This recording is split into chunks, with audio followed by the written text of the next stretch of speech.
A palestra de hoje tem como tema Depois da Morte.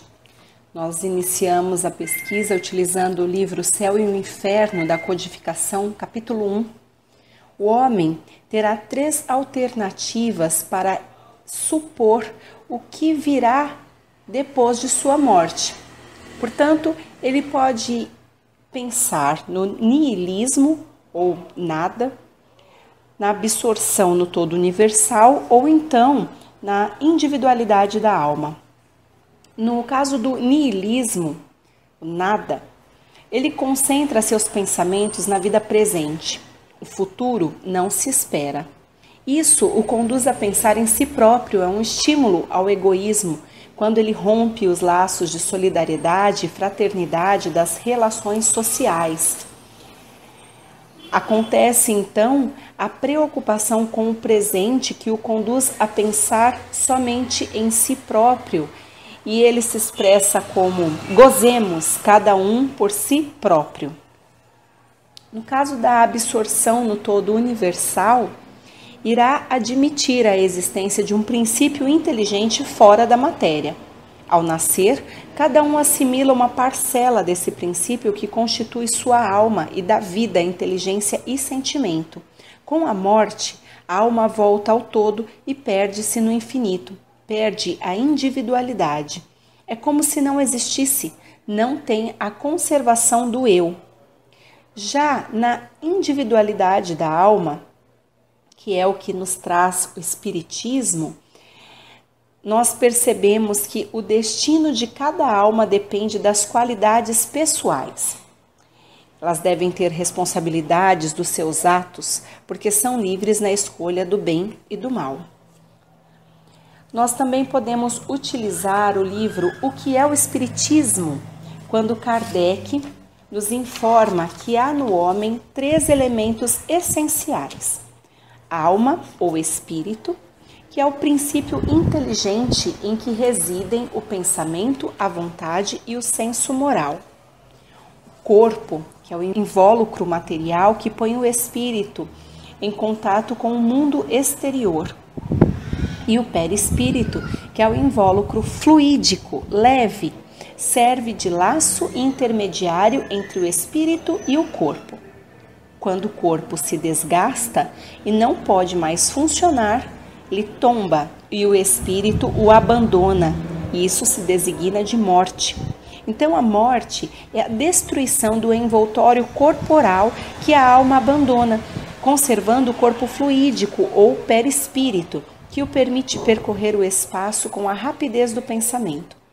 Se fosse possível ver, eles formariam uma população cercando-nos por toda parte. O desprendimento é quando a separação da alma e do corpo ocorre gradualmente e com lentidão variável, dependendo da pessoa e da causa da morte. Os laços se rompem aos poucos, tanto menos quanto mais a vida for material e sensual.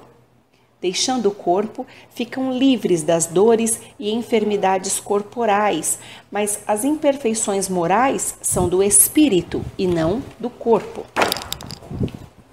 O progresso dos espíritos ocorre gradualmente. Alguns, por seu grau de adiantamento, veem tudo de forma mais justa do que quando estavam encarnados. Outros conservam as paixões até que novas provas os esclareçam.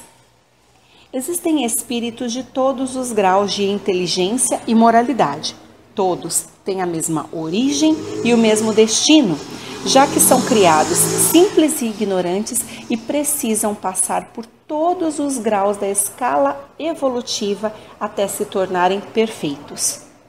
Os espíritos são um reflexo do mundo corporal com os mesmos vícios e virtudes. O que falam é muitas vezes sua opinião pessoal, por isso não se deve crer cegamente em tudo que dizem. Não possuem o mesmo grau de instrução, não sabem tudo. Os espíritos possuem todas as percepções que tinham na Terra, em grau mais alto, porque as faculdades não estão adormecidas pela matéria. Têm sensações desconhecidas por nós, veem e ouvem coisas que os nossos sentidos limitados não nos permitem ver nem ouvir. Todos os nossos pensamentos neles se repercutem e eles os leem. São agentes de diversos fenômenos, desempenham um importante papel no mundo moral e no físico, constituem uma das forças da natureza. As afeições continuam, quem nos amou ainda nos ama depois da morte. Se servem dos meios que encontram à disposição para vir para junto de nós, sobretudo quando são atraídos pelos sentimentos afetuosos. São indiferentes para quem mostra indiferença. Não adquirem a perfeição logo que deixam o envoltório carnal. Seu progresso ocorre com o tempo. Pouco a pouco se despojam de suas imperfeições e conquistam os conhecimentos que lhes faltam. Quando adquire na terra a soma de conhecimentos e a elevação moral que a terra comporta, ele a deixa para ir viver em um mundo mais elevado, onde vai aprender outras coisas. Os espíritos superiores só querem o bem. Sua missão é guiar os homens pelo bom caminho. Vem ensinar grandes coisas. A felicidade consiste em conhecer todas as coisas, não sentir ódio, paixões que desgraçam os homens. Não experimentam necessidades nem sofrimentos da vida material. A atividade para eles é incessante. Pelas missões que recebem de Deus, por serem seus agentes no governo do universo. O estudo dos outros espíritos não é inútil. O espiritismo é uma ciência de observação com o fim de conhecer o mundo invisível e não de tirar qualquer vantagem material. Alguma coisa aprendemos com todos eles. Quando não nos instruem, estudando-os, nos instruímos. Nós podemos também utilizar o livro Depois da Morte, de Leon Denis. E aí ele nos informa que o espírito encontra na sua própria consciência sua recompensa ou seu castigo. Ele é seu próprio juiz. Da infância à morte, pensamentos, palavras e ações animam-se e revivem. Ele contempla a si mesmo, revê suas existências dissipadas, quedas, ascensões, compara o bem e o mal realizados, a razão da situação presente. Ele tem o julgamento da própria consciência, que é uma espécie de julgamento de Deus. Pode ser o ponto de partida de sua reabilitação. Todo pensamento tem uma forma criada pela vontade. Nosso envoltório fluídico guarda todos os fatos da existência. Com a morte, isso se exibe. O espírito traz visível para todos seu céu ou seu inferno.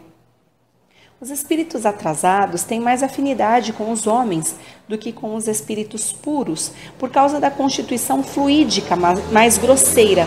Por isso, são mais acessíveis à nossa influência. Em comunicação com eles, podemos cumprir uma generosa missão, instruí-los, moralizá-los. Eles ouvem nossos apelos e evocações. Nossas preces os esclarecem e dilatam seu ser. É bom pensar que não está abandonado, que tem quem se interessa por eles.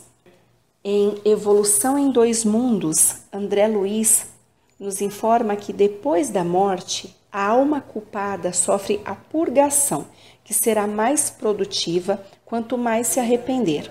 Depois disso, consegue elevar-se a esferas de conforto e reeducação.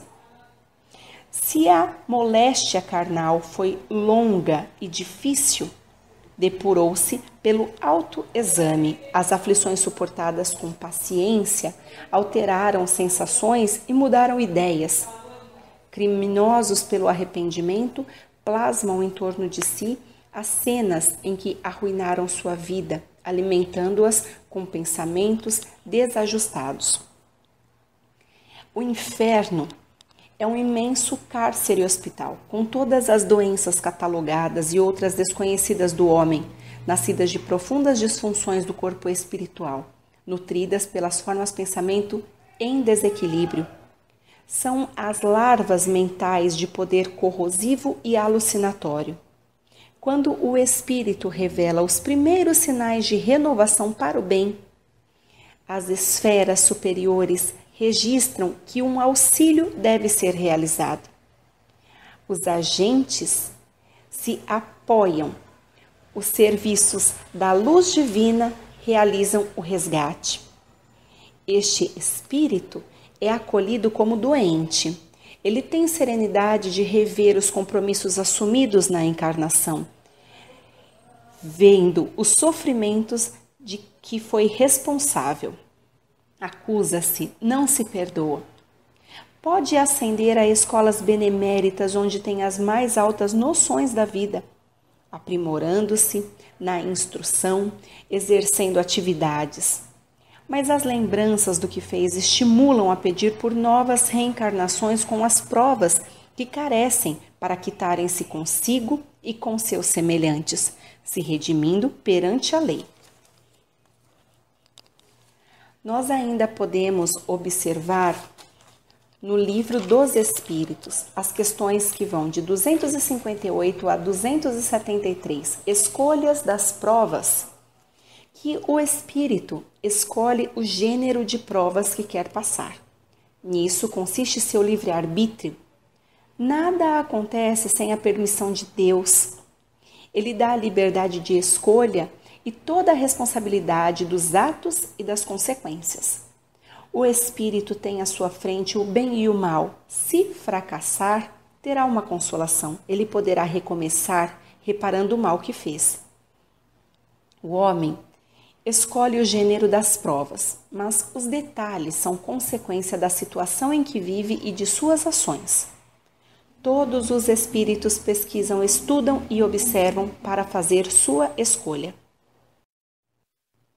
Quando o espírito é simples e sem experiência, Deus supre sua inexperiência ao traçar o caminho que deve seguir. Deixa-o livre para escolher à medida que seu livre-arbítrio se desenvolve. Se não escuta os conselhos dos bons espíritos, pode se extraviar e seguir o mau caminho. É onde ocorre a queda do homem. Pode ter uma encarnação compulsória quando não está apto a compreender o que lhe poderia ser útil e quando essa encarnação pode servir à sua purificação e adiantamento ao mesmo tempo que lhe serve de expiação. Portanto, a prova pode ser uma expiação pela natureza de seus erros, porque permite avançar mais rápido. Ele pode escolher se impondo vida de misérias e privações para tentar suportar com coragem. Pode escolher o contato com o vício por simpatia e desejo de viver no meio que gosta. Estes têm o senso moral pouco desenvolvido. A aprovação está em viver a escolha e sofrer por longo período. A situação das paixões trazem consequências deploráveis e o sofrimento parecerá eterno. Podem permanecer nesse estado até que se tornem conscientes da falta e pedem a Deus para reparar em provas libertadoras. Podem se submeter às dificuldades da vida corporal, pedindo as que permitam alcançar mais prontamente o objetivo almejado. Apenas como espíritos podemos fazer a escolha, mas é possível que o desejo do encarnado tenha influência, dependendo da intenção. Nós podemos concluir a palestra com o livro O Consolador de Emmanuel, quando ele nos informa que o homem desencarnado, nos primeiros tempos da vida, além túmulo, procura as atividades que eram prediletas da vida material, obedece os laços afins com o seu pensamento, como dinheiro, álcool, etc. Daí a necessidade de encararmos todas as nossas atividades no mundo como a tarefa de preparação para a vida espiritual, sendo indispensável à nossa felicidade que tenhamos um coração sempre puro. É com isso que nós trazemos a reflexão de hoje. Quais são nossas atividades prediletas? Quais são nossos laços de afinidade? Se eu gosto de estudos, pesquisas, se eu me felicito em promover o bem, é certo que depois da morte me deslocarei para os mesmos locais junto a espíritos afins. Porém, se gosto de vícios, se me seduz todos os prazeres da matéria, se me envolvo com grupos levianos que conspiram para o mal, então Irmãos, nós já sabemos onde e com quem nos encontraremos depois da morte. Nós somos responsáveis por nossa evolução e bem-estar encarnados e também desencarnados. Por isso, iniciemos hoje o processo de ajuste e adiantamento, lembrando que a cada um será dado segundo as suas obras. Nós agradecemos a atenção de todos. Agradecemos o abnegável amigo Erasmo Gurgel, que me auxilia nos trabalhos edificantes, me esclarece, me conduz nas pesquisas.